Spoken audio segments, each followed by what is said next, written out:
नमस्कार मंडळी, सोनाली किचन कटाई रेसिपी चॅनलमध्ये आज आपण पाहणार आहोत मस्त क्रिस्पी असा रेशनच्या तांदळाचा मसाला डोसा वेगळ्या पद्धतीनं। तर इथं मी रेशनचा तांदूळ घेतलेला आहे 4 वाटी। कोणत्याही एका तुम्ही भाजीच्या वाटीने प्रमाण घेऊ शकता। तर 4 वाटी रेशनचा तांदूळ घेतलेला आहे आणि एक अर्धी वाटी उडदाची डाळ घेतलेली आहे आणि अर्धी वाटी हरभऱ्याची डाळ। तर आपण सहजा रेशनचा तांदूळ आणि उडदाच्या डाळीचा डोसा बनवतो, पण आज मस्त अर्धी वाटी तुम्ही हरभऱ्याची डाळ आणि अर्धी वाटी पोहे, 1 चमचा मेथीचे दाणे असं हे सगळं मिश्रण तयार करून एकदा तर तुम्ही डोसे बनवले तर तुम्ही हॉटेलमध्ये खाणं सुद्धा विसराल, एवढे छान असे डोसे तयार होतात। धुवून चांगल्या प्रकारे मी इथं 5 ते 6 तास भिजायला ठेवलेला आहे। जेवढं आपले हे तांदूळ डाळी भिजतील तेवढे आपले डोसे, इडली किंवा कोणतंही तुम्ही बनवताना तांदूळ आणि डाळ चांगल्या प्रकारे भिजायला पाहिजे। तर अशा पद्धतीने आता आपण हे मिक्सरला एकदम बारीक वाटून घ्यायचं आहे। डोशाचं पीठ हे थोडंसं इडलीच्या पिठापेक्षा बारीक वाटायचं आहे आणि त्यातलंच आपल्याला जे भिजवलं आहे त्यातलंच पाणी घेऊन अशा पद्धतीने एकदम बारीक पीठ वाटून घ्यायचं आहे। तर हे सगळं मी आता मिक्स करून घेते। यामध्ये हरभऱ्याची डाळ टाकल्यामुळे आपल्या डोशाला मस्त असा हॉटेलसारखा कलर येतो। तरी तर मी रात्रभर हे पीठ फर्मेंटेशनसाठी ठेवून दिलेलं आहे। बघा छान फर्मेंट झालेलं आहे, एकदम जाळीदार मस्त आपलं हे पीठ तयार होते। अगदी हिवाळ्यात सुद्धा पावसाळ्यात सुद्धा हे पीठ तयार होते। त्यामुळे त्यामध्ये अर्धी वाटी तुम्ही पोहे आणि अर्धी वाटी हरभऱ्याची डाळ टाकायची। तर बघू शकता किती मस्त आपलं हे जाळीदार डोशासाठी पीठ तयार झालेलं आहे। यामध्ये आता आपण मीठ टाकलेलं नाही। जर इडलीचं पीठ बनवत असाल तर तुम्ही त्यामध्ये संध्याकाळीच मीठ टाकायचं, त्यामुळे पीठ छान जाळीदार होतं। पण डोशाच्या पिठाला सकाळी टाकलं तरीही चालेल। बघा अशा पद्धतीनं छान असं थोडंसं पातळसर आपल्याला हे बनवून घ्यायचं आहे, इतपत पातळ बनवायचं। तर इथं मी डोशाचा तवा गरम करून घेतलेला आहे, त्यामध्ये थोडंसं पाण्याचा शिंतोडा आणि थोडं तेल लावून हे पुसून घ्यायचं आहे। त्यामुळे आपले डोसे छान क्रिस्पी होतात आणि सहज मस्त निघतात।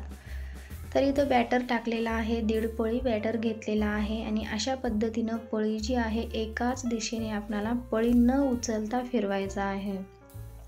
तर बघा अशा पद्धतीनं पळी न उचलता कडेपर्यंत आपल्याला फिरून घ्यायचा आहे, त्यामुळे आपला डोसा आहे मस्त क्रिस्पी होतो। जसा मार्केटमध्ये मऊ आणि क्रिस्पी दोन्ही चव आपल्याला पाहायला मिळतात त्या पद्धतीने ही डोसा तयार होतो। तर कडेकडेने थोडंसं तेल टाकून घ्यायचं आहे आणि वरच्या ज्या ह्या शिरा आहेत उलटण्याच्या साहाय्याने अशा पद्धतीनं प्रेस करून घ्यायच्या आहेत, दाबून घ्यायच्या आहे, शिरा एकदम प्लेन करून घ्यायच्या आहेत। बघा मस्त आपला हा डोसा एक साईडला, माझा तवा थोडा मोठा असल्यामुळे एक साईड असे गोल फिरून फिरून मला डोसा भाजावा लागतो। तर बघा किती मस्त कलर आलेला आहे, मस्त गोल्डन ब्राऊन कलर येतो। यामध्ये 1 चमचा तुम्ही साखर सुद्धा टाकली तरी असा हा कलर येतो, त्यामुळे डोशाची चव सुद्धा छान लागते। तर बघा किती मस्त हा असा पहिला डोसा तयार झालेला आहे। त्याच पद्धतीनं दुसरा डोसा करताना खूप घाई गडबड करायची नाही। यामध्ये डायरेक्ट पीठ ओतायचं नाही, तर पाणी टाकायचं, थोडंसं तेल लावून पाण्याचा हबका मारायचा आणि नंतरच बॅटर टाकायचं, की आपलं जे डोशाचा तवा असतो ते खूप हीट तयार होती, टेम्परेचर जास्त वाढते, गरम असते। त्यामुळे डोशाचं जर तुम्ही बॅटर टाकलं तर डोसा असा फिरवताच येत नाही आणि एका जागीच गोळा होतो। त्यामुळे दुसरा जो डोसा करायचा आहे तेव्हा पाण्याचा हबका मारायचा, थोडंसं तेल टाकून हे पुसून घ्यायचं ओल्या कपड्याने आणि नंतरच डोशाचं बॅटर टाकून आपल्याला हे अशा पद्धतीनं पळी न उचलता बॅटर फिरवायचं आहे। तर बघा किती मस्त आपला हा क्रिस्पी असा हा दुसरा डोसा सुद्धा तयार झालेला आहे। खूप छान होतात, अगदी मार्केटसारखे आपले हे डोसे तयार होतात, जाळीदार सुद्धा होतात। तर इथं मी मसाला सुद्धा बनवलेला होता म्हणून आतमध्ये थोडासा मसाला टाकलेला आहे। तुम्ही इथं लसूण जी चटणी असते ती आधी लावून नंतर हा मसाला डोसा तयार केला तरी खूप छान लागते। तर अशा पद्धतीने आपले हे मस्त जाळीदार रेशनच्या तांदळाचे असे परफेक्ट प्रमाण घेऊन तयार केलेले डोसे तयार झालेले आहेत।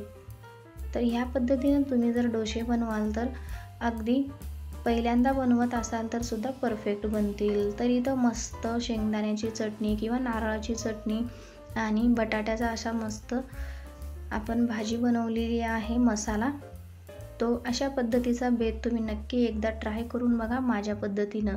खूप मस्त होतात आणि मस्त क्रिस्पी लागतात. जर डोसे हे जास्त क्रिस्पी बी नाही आणि जास्त मऊही नाही, दोन्हीसुद्धा असायला पाहिजे. एकदम कडेने छान क्रिस्पी, आतमध्ये मऊ असे हे डोसे तयार झाले पाहिजे. तर बघा तुम्ही बघू शकता किती मस्त कलर आलेला आहे आणि अगदी जाळीदार तयार झालेले आहेत. खूप मस्त लागतात. तर मी मसाला थोडा कमीच टाकलेला आहे, जेणेकरून जे डोसे आहे थोडेसे मऊ होतात जास्त जर मसाला टाकला तर आतमधून.